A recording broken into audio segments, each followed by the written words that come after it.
Hello friends, चलिए आज का हम लोग का जो टॉपिक है मॉडर्न हिस्ट्री में स्वराज पार्टी का गठन है। और बहुत बहुत धन्यवाद आप लोगों का, आप लोगों ने इतना प्यार इस चैनल पर दिखाया है। और हम लोग का एक बुक है, उसमें 60 के लाइक 65 के तक का व्यू जा रहा है। ठीक है, आप लोगों का बहुत बहुत धन्यवाद चैनल पे भरोसा करने के लिए। और इस चैनल को लाइक सब्सक्राइब और शेयर करते रहिए फ्रेंड। इस चैनल पे आपको सभी चीज़ें मिलेंगी, आपको जैसे सारे एग्ज़ामों के लिए तैयारी करने के लिए, सिविल सर्विसेज से related, UP police, home guard, SI, हर चीज़ मिलेगा आपको इस वीडियो में तैयारी करने के लिए हर टॉपिक का। ठीक है, तो चलिए स्टार्ट करते हैं। स्वराज पार्टी का गठन कब हुआ था? मार्च 1923 में हुआ था इलाहाबाद में। उसका जो गठन किया था मोतीलाल नेहरू और सी.आर. दास ने किया था। जब गांधी जी को 6 वर्ष की सज़ा सुनाई गई, तब कांग्रेस के नेताओं में इस बात को लेकर के मतभेद हो गया कि अब उन्हें क्या करना चाहिए, क्योंकि उस समय देश के वातावरण में अजीब-सी माहौल बन गया था। कुछ नेता गांधी के रास्ते पर चलने का वादा किया, लेकिन मोतीलाल और सी.आर. दास ने दूसरी रास्ता खोज लिया। 1922 के गया अधिवेशन में, ठीक है, सी.आर. दास ने अध्यक्षता किया। इसी अधिवेशन में विधान परिषद में चुनाव लड़ने का प्रस्ताव स्वीकार कर दिया गया। तो मोतीलाल और सी.आर. दास ने कांग्रेस छोड़ दिया और मार्च 1923 में स्वराज पार्टी का गठन किया गया। फिर एक बार कांग्रेस में विभाजन की स्थिति उत्पन्न हो गई। 1923 का विशेष अधिवेशन बुलाया गया और अध्यक्षता अबुल कलाम आजाद ने किया। कांग्रेस की ओर से स्वराज पार्टी को चुनाव लड़ने का अनुमति दे दी गई। ठीक है, बात करते हैं केंद्रीय विधानसभा में। तो केंद्रीय विधानसभा का पहले जो है सी.आर. दास और इनकी मृत्यु के बाद अध्यक्षता जो है विट्ठल भाई पटेल बने थे। 101 सीटों में से 42 सीटें जीत ली थी। ठीक है, प्रांतीय विधानसभा की बात किया जाए तो मध्य पूर्व प्रांत में पूर्ण बहुमत मिली थी और बंगाल में जो है सबसे बड़े दल के रूप में उभरे थे, और उत्तर प्रदेश में अच्छी सफलता मिली थी। मद्रास और पंजाब में सफलता नहीं मिली। कांग्रेस विधानसभा के मोतीलाल नेहरू को विपक्ष का नेता बनाया गया।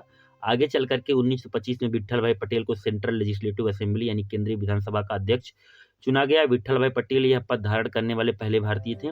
भारतीयों को यह जो है बार सांसद बनने का मौका मिला था। 1919 के भारत शासन अधिनियम के जांच हेतु जो है मूडी मैन समिति का जो है गठन किया गया और सैंडहर्स्ट समिति का सदस्य मोतीलाल नेहरू को बनाया गया था। कपास पर कर लगाने वाले उत्पाद शुल्क और नमक पर कटौती इनकी सफलता मानी जाती है। ठीक है, 1923-24 में नगर पालिकाओं का भी चुनाव हुआ था। बात करते हैं उसमें कांग्रेस को विशेष सफलता मिली थी। प्रयागराज इलाहाबाद के मेयर पंडित जवाहरलाल नेहरू बने थे। अहमदाबाद के मेयर विट्ठल भाई पटेल बने थे। पटना के मेयर राजेंद्र प्रसाद बने थे। कलकत्ता के मेयर सुभाष चंद्र बोस बने थे। आगे चल करके स्वराज पार्टी 1926 में अच्छा प्रदर्शन नहीं कर सकी। हिंदू मुस्लिम जो है क्रांतियों का सामना करना पड़ा। सबसे बड़ा झटका जब लगा जब 16 जून 1925 को सी.आर. दास की मृत्यु हो गई। अन्य कारण यह भी था कि गांधी जी को 1924 में छूटकर वापस आ गए थे और पुनः गांधी जी के हाथ में जो है पार्टी आ गई थी। स्वतंत्र कांग्रेस पार्टी लाला लाजपत राय और मदन मोहन मालवीय द्वारा इस पार्टी का गठन किया गया था। आगे बात करते हैं, अब साइमन कमीशन की बात करते हैं, जिसे श्वेत कमीशन भी कहा गया था। गठन 8 नवंबर 1927 को हुआ था। 10 वर्षों में समीक्षा की जाएगी उसके लिए। और भारत कब आया? ये 3 फरवरी 1928 को आया। भारत क्यों आया? 1919 के जो है प्रावधानों को समीक्षा करने के लिए। किसके कहने पर इसमें कोई भारतीय नहीं रखा गया? लॉर्ड इरविन की। ठीक है, इसका कार्यकाल 1926 से 1931 तक था। इसमें सब अंग्रेज से 7 सदस्य थे। कितनी बार आया ये? 2 बार आया था। फरवरी 1928 से लेकर के मतलब 3 फरवरी 1928 को आया और 31 मार्च को गया था। ठीक है, दूसरी बार 1929 में आया था और 11 अक्टूबर को आया था 1928 को, और 13 अप्रैल 1929 को गया था। ये आर में भी पूछा गया था क्वेश्चन। ठीक है, बात करते हैं इसमें कौन कौन से अध्यक्ष थे। सर जॉन साइमन थे, बाथम थे, स्ट्रेटकोना थे, लेनफॉक्स थे, कैडगन थे, एटली थे, हार्टसोन थे लेबर पार्टी के जो थे। ठीक है, 27 मई 1930 को साइमन कमीशन ने रिपोर्ट प्रस्तुत कर दी और ब्रिटेन में 1929 में चुनाव होने थे, इसलिए साइमन कमीशन 1920 में भारत आया।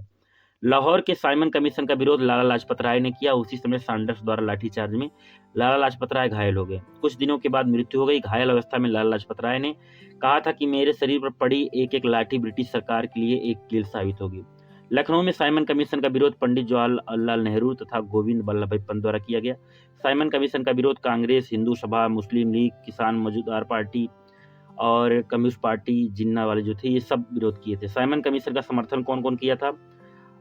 मुस्लिम लीग ने किया था, मद्रास की जस्टिस पार्टी ने किया था, पंजाब की जो यूनियन पार्टी ने किया था, और डॉक्टर भीमराव अम्बेडकर जी ने समर्थन किया था, और पूंजीपतियों देश के लोग भी समर्थन किए थे। ठीक है, 1927 में जो है मद्रास अधिवेशन के विरोध में साइमन कमीशन का निर्णय लिया गया था। ठीक है, नोट उसमें कुछ बात कर लेते हैं कि शिव स्वामी अय्यर ने साइमन कमीशन रिपोर्ट को रद्दी का टोकरी कहा था, ये पूछ सकता है। ठीक है, आगे बात करते हैं।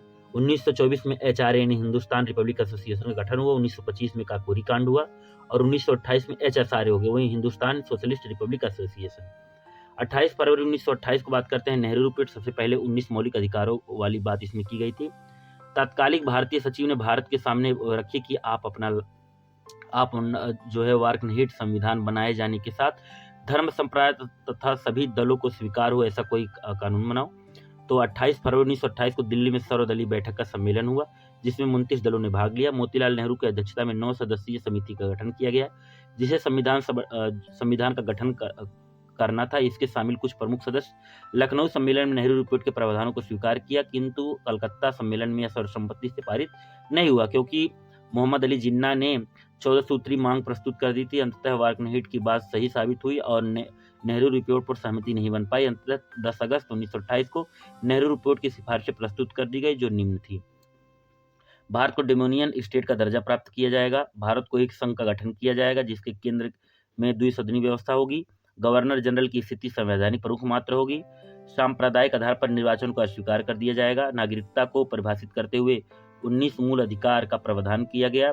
सार्वभौमिक मताधिकार 21 वर्ष का अधिकार प्रदान हो गया। ठीक है, और प्रांतों का गठन भाषाई आधार पर किया जाएगा। सिंध और कर्नाटक को पृथक प्रांत बनाए जाने पर बात हुआ था। ठीक है, बात करते हैं इसमें कौन कौन सदस्य थे। इसमें तेज बहादुर सप्रू थे, सुभाष चंद्र बोस थे, MS आड़े थे और अली इमाम थे, शोएब कुरैशी थे, GR प्रधान थे, जयकर थे, मंगल सिंह थे। इसको ब्लूप्रिंट कहा गया था। ठीक है, डोमिनियन स्टेट इसका विरोध कौन कौन किया था। सुभाष चंद्र बोस ने विरोध किया, जवाहरलाल नेहरू ने विरोध किया, सत्यमूर्ति भट्ट ने विरोध किया। ठीक है, और ऑल इंडिया इंडिपेंडेंस लीग की स्थापना भी हुई थी। ठीक है, तो चैनल को लाइक, सब्सक्राइब कर शेयर कर लीजिएगा और मिलते हैं अगले वीडियो में।